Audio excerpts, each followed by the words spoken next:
ঝুমাস কিচেনে সবাইকে স্বাগতম। ঈশ্বরের কৃপায় সবাই ভালো থাকুন, সুস্থ থাকুন এই কামনাই করি। তা আজকে আমি আপনাদের বানিয়ে দেখাবো ছোট আলুর দম। এই যে ছোট আলু আমি ছুলে ধুয়ে রেখেছি। প্রথমে কড়াইতে আমি তেল দিয়ে দেবো। কড়াইতে আমি তেল দিয়ে দিয়েছি। এবার এক এক করে আলু আমি ভেজে, আমি একটু হলুদ দিলাম,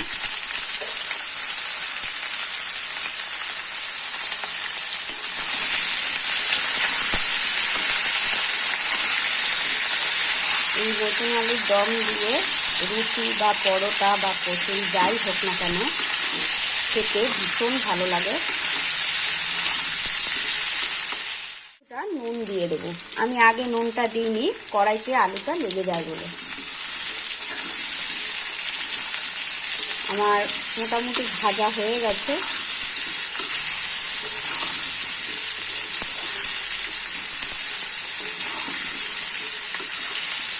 একদম গুড়ি গুড়ি আলু, ছোট ছোট, অনেক সময় লেগেছে ছুলতে,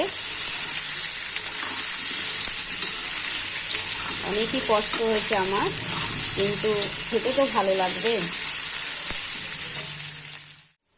ফোড়নে দিচ্ছি জিরে, তেজপাতা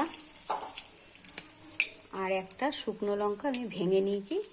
দিয়ে দিলাম পেঁয়াজ, পেঁয়াজের মধ্যে একটু নুন দিয়ে দিলাম, পেঁয়াজটা তাড়াতাড়ি নরম হয়ে যাবে বলে।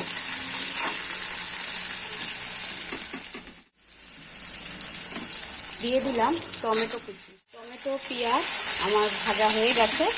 এবার আমি একটা মশলা গুঁড়ো মিক্সড করে রেখেছি, আদা রসুন আর জিরে গুঁড়ো আর লঙ্কার গুঁড়ো, এটা আমি দিয়ে দেব।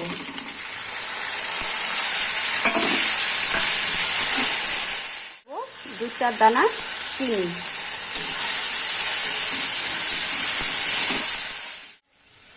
দিয়ে দেবো 2 চামচ টক দই,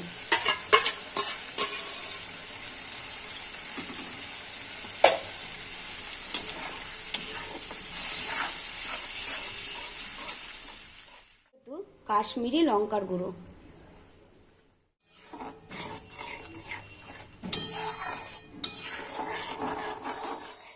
এবার মশলার সাথে আলুটা দিয়ে দেবো।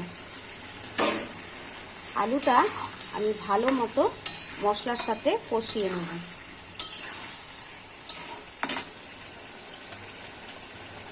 আমি যেহেতু আগে একটু নুন দিয়েছি, ওই জন্য আমি এখন অল্প নুন দেবো, লাগলে আবার পরে দেব।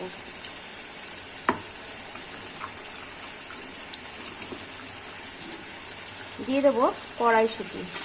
যেহেতু এখন নতুন কড়াইশুঁটি উঠেছে, শীতকালে কড়াইশুঁটিটা দেখবেন সব কিছুর সাথেই খেতে ভালো লাগে।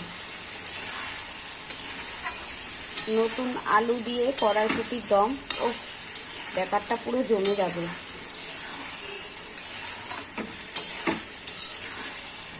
আমি এটাতে কিন্তু কোনো অন্য কাজু বাদাম বা পোস্ত কোনো মশলা আমি ব্যবহার করিনি, কারণ সবসময় রিচ, ওটা দিলে খুব রিচ হয়ে যায়, যার ফলে সবসময় ভালো লাগে না। আমি হালকা পাতলাই আলুর দম করব,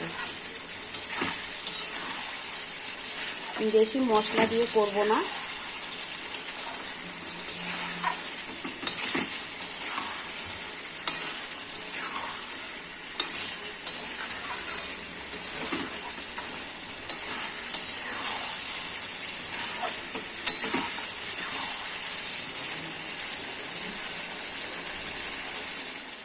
এবারে অল্প জল দিয়ে দেবো।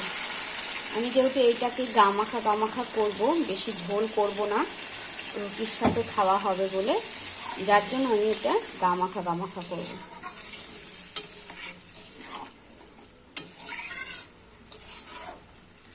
দেখুন কালারটা কত সুন্দর এসছে।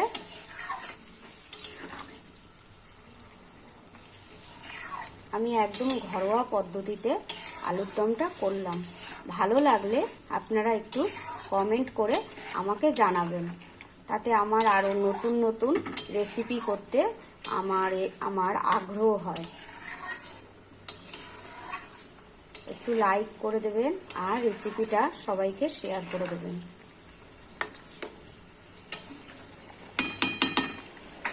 এবার আমি আলুটাকে সেদ্ধ হওয়ার জন্য আমি ঢাকা। দেখুন আলুর দমটা আমার, দেখুন বন্ধুরা আমার আলুর দমটা আমার হয়ে গেছে। এবার আমি নামিয়ে ফেলবো।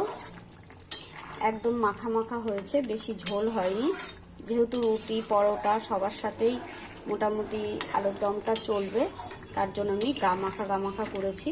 আমি এটা গরম মশলাটা ব্যবহার করলাম না, কারণ গরম মশলাটা আমার বাড়ির লোক খেতে পছন্দ করে না সব সময়, তাই আমি এটা গরম মশলাটা দিলাম না।